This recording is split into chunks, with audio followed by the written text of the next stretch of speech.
Welcome to the Voice of Boyce. We're going to be looking today at common signs of dyslexia and how that actually impacts on families and children and individuals who have dyslexia, and what we need to look for if we are even suspecting a dyslexia. Often the tendency to fall or trip or bump into things is evident. There's often poor spatial skills and they get lost easily. There's a weak memory often exhibited, and often this is particularly noticeable within the short-term memory. There's fine motor and coordination difficulties that impact on handwriting, typing, drawing, etc. There's often difficulties with organisation and thinking about language and the way that we actually, go through our thought processes. Poor time management is often evident, and again linking to the organisation of how things are done.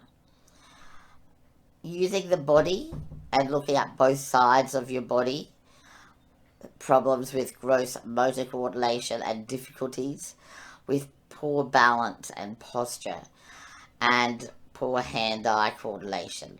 And I think a lot of these things can be evident when you are actually looking at the way a person interacts and is part of their environment.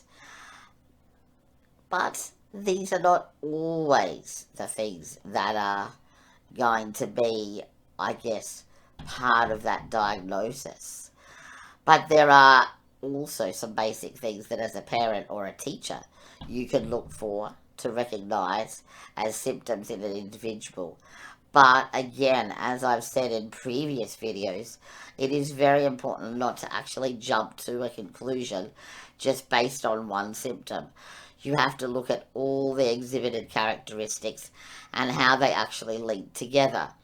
And I think often the real key to this is when you're looking at one of your students and you see their ability and you know how good that they can actually do certain things and how they actually will put forward their achievement, and what's actually sometimes captured within examinations and testing is often definitely not how good they are at doing things, because they often have a different way of doing things that may not be captured in the way that we actually are assessing them. It's sometimes good to also look at whether families have had problems with learning difficulties in the past, and this is often different and difficult to assess when in the past it's often been not a very good thing to talk about the fact that you had dyslexia, and people often hid it from other individuals and found many other strategies to actually overcome the problems that they were having, and therefore they haven't shared it with other people, so we don't know and we can't actually analyse that historical family difference as well. And I think sometimes a couple of clues that we can easily look for are confusion with left and right, looking at letters and numbers that aren't actually written correctly. The shape may be different, they may be upside down or back to the front.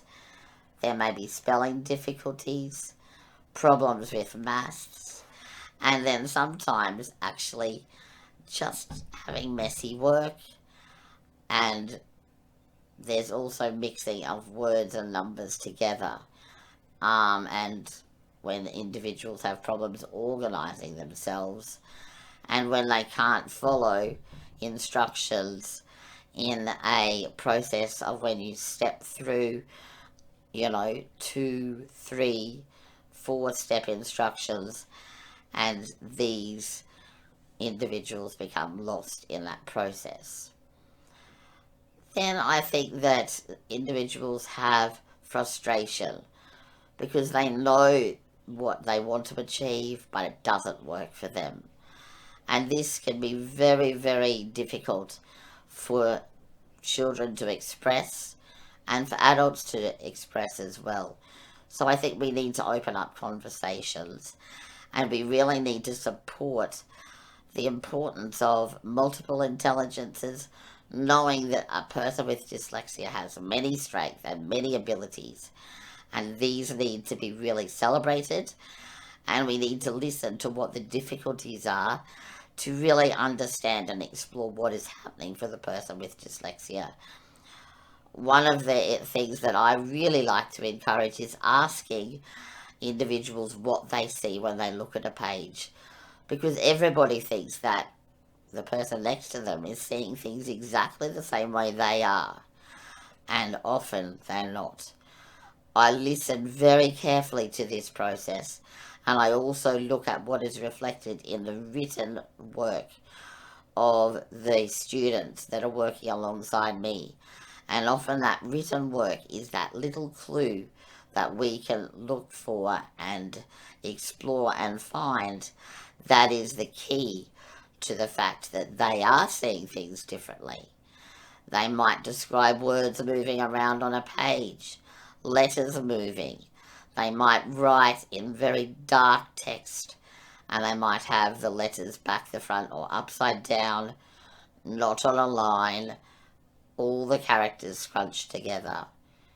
Many of these are different ways a person with dyslexia exhibits the fact that that is what is happening for them. They may not be able to even say it in words, but you have to be like a detective and explore, and then help and put solutions in place to make a difference for someone who has dyslexia. We can all break down the barriers and explore more about this topic, and then we can actually look at all the abilities someone with dyslexia has and help them to really engage with education and really help with the level of frustration and the level of anxiety that often impacts on them and their families, and make a difference to the way that we can understand what dyslexia is and the impact it has on people.